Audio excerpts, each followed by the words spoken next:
यह कहानी त्रेता युग की है। उस समय श्रवण कुमार नाम का एक बालक था। उसके माता पिता अंधे थे और उन्होंने श्रवण को कई मुसीबतों का सामना करते हुए पाला था। श्रवण कुमार बचपन से ही अपने माता पिता का बहुत आदर करता था।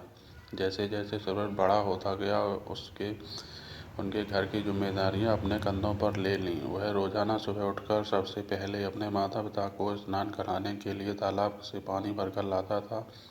इसके बाद वह तुरंत जंगल की ओर लकड़ियां बीनने जाता। फिर लकड़ियां लाने के बाद श्रवण चूल्हा जलाकर माता पिता के लिए खाना बनाता था। श्रवण को इतनी मेहनत करते देख उसकी माँ हमेशा उसे टोकती थी। वह कहती थी, श्रवण बेटा, तुम इतना सारा काम अकेले क्यों करते हो? खाना तुम मुझे बनाने दिया करो, मैं आसानी से बना लूँगी। इसके बदले तुम थोड़ा आराम कर लिया करो। माँ की इन बातों को सुनकर श्रवण कुमार वो कहता, नहीं माँ, मैं ये सारे काम आप लोगों के लिए ही करता हूँ। भला अपने माँ बाप के लिए किए गए कामों में कैसी थकान, उल्टा मुझे तो खुशी मिलती है। श्रवण कुमार की इन बातों को सुनकर उसकी माँ भावुक हो गई। वो रोज भगवान से प्रार्थना करती, हे प्रभु, इतना ध्यान रखने वाला श्रवण जैसा बेटा हर माता पिता के घर पैदा हो। श्रवण के माँ बाप नियमित रूप से भगवान की आराधना करते थे। वह उनके लिए फूल और पूजा की अन्य सामग्री लाता था। फिर खुद भी बिना देर किए माता पिता के साथ पूजा में शामिल हो जाता था। श्रवण कुमार धीरे धीरे बड़ा हुआ और जल्दी से घर के कार्यों को खत्म करके बाहर काम पर निकल जाता था। एक दिन श्रवण अपने माता पिता के साथ बैठा हुआ था। तभी उन्होंने श्रवण से कहा, बेटा, तुम हमारी हर ख्वाहिश पूरी की है। अब हमारी केवल एक ही इच्छा है कि जिसे हम पूरा करना चाहते हैं। यह सुनकर श्रवण ने अपने पूछा, ऐसी कौन सी इच्छा बाकी है जिसे आप पूरा करना चाहते हैं? आप केवल आदेश दें, मैं आपकी हर ख्वाहिश को पूरा करूँगा। इस पर श्रवण के माता ने कहा, बेटा, हम बूढ़े हो चुके हैं और हम चाहते हैं कि मरने से पहले तीर्थ यात्रा के लिए जाएं। भगवान के शरणों में जाकर हमें सुकून की प्राप्ति होगी। अपने माँ बाप की बात सुनकर श्रवण कुमार सोचने लगा कि वह उनकी इस इच्छा को कैसे पूरा करेगा। उस समय बस और ट्रेन की सुविधा नहीं थी, साथ ही उसके माता पिता देख भी नहीं सकते थे। ऐसे में उन्होंने तीर्थ यात्रा करना भला कैसे संभव हो पाता। तभी श्रवण कुमार को एक तरकीब सूझी। वह तुरंत बाहर गया और वहाँ से 2 बड़ी टोकरियाँ लेकर आया। उसने उन दोनों टोकरियों को एक मजबूत डंडे में मोटी रस्सी के सहारे लटका दिया। एक बड़ा सा तराजू बना लिया। फिर श्रवण कुमार ने उस तराजू में अपने माँ बाप को बारी बारी से गोद में उठाकर बैठा दिया। उसके बाद तराजू को अपने कंधों पर लेकर उन्हें तीर्थ यात्रा पर लेकर निकल पड़ा। वह लगातार कुछ दिनों तक अपने माता पिता को एक के बाद सभी पवित्र स्थानों पर घुमाने लगा। इस दौरान श्रवण कुमार ने अपने माता पिता को प्रयागराज से लेकर काशी तक के दर्शन कराए। माता पिता को घुमाते समय श्रवण कुमार उन्हें उन जगहों के बारे में भी बताते चलता था क्योंकि वह आंखों से उस दृश्य को नहीं देख सकते थे। अपने बेटे की मेहनत को देख उनके माता पिता बहुत खुश थे। उन्होंने एक दिन श्रवण से कहा, बेटा, हम देख नहीं सकते, लेकिन कभी भी हमें इस बात का दुख नहीं हुआ तो हमारे लिए हमारी आंखें हो। तुमने हमें जिस तरह सारे पवित्र स्थानों की कथा सुनाकर उसके दर्शन कराए, ऐसा लगता है जैसे कि हमने सच में प्रभु के दर्शन अपनी आंखों से किए हों।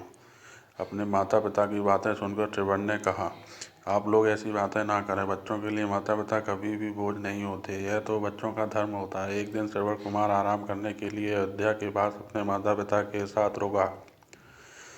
तभी उसकी माँ ने पानी पीने की इच्छा जताई। श्रवण को पास में ही एक नदी दिखाई दी। उसने अपने माता पिता से कहा, आप दोनों यहाँ आराम करें, मैं आप लोगों के लिए अभी पानी लेकर आता हूँ। नदी के पास पहुंचकर श्रवण कुमार कमंडल में पानी भरने लगा। उसी जंगल में अयोध्या के राजा दशरथ भी शिकार के लिए पहुंचे थे। पानी में हलचल की आवाज़ सुनकर उन्हें लगा कि कोई जानवर पानी पीने आया है। उन्होंने बिना देखे केवल ध्वनि सुनकर ही अपना तीर चला दिया। दुर्भाग्य से वह सीधे श्रवण कुमार को लग गया। तीर लगते ही वह चीख पड़ा। इसके बाद राजा दशरथ जब अपने शिकार को देखने पहुंचे तो वहां श्रवण था। वो तुरंत श्रवण कुमार के नज़दीक पहुंचे और कहा, मुझसे बहुत बड़ी भूल हो गई, मुझे माफ़ कर दीजिए। मुझे बिल्कुल नहीं पता था कि यहाँ कोई मानव होगा। मैं इस गलती का पश्चाताप करने के लिए क्या करूं कि तुम मुझे माफ़ कर दो। तभी कराते हुए श्रवण कुमार ने कहा, यहाँ से थोड़ी ही दूर जंगल में माता पिता बैठे हैं, उन्हें काफ़ी प्यास लगी है। आप उन तक यह पानी पहुँचा दीजिए और मेरे बारे में उन्हें कुछ न बताएं। इतना कहते कहते श्रवण कुमार की सांसें रुक गईं। श्रवण कुमार की मौत से राजा दशरथ सुन्न पड़ गए कि किस तरह वो श्रवण कुमार को बताने अनुसार जल लेकर उनके माता पिता के पास पहुँचे। श्रवण के माता पिता अपने बेटे की आहट को बखूबी पहचानते थे। जब राजा दशरथ उनके करीब पहुँचे तो आश्चर्य से पूछा, कौन हो तुम और हमारे श्रवण को क्या हुआ?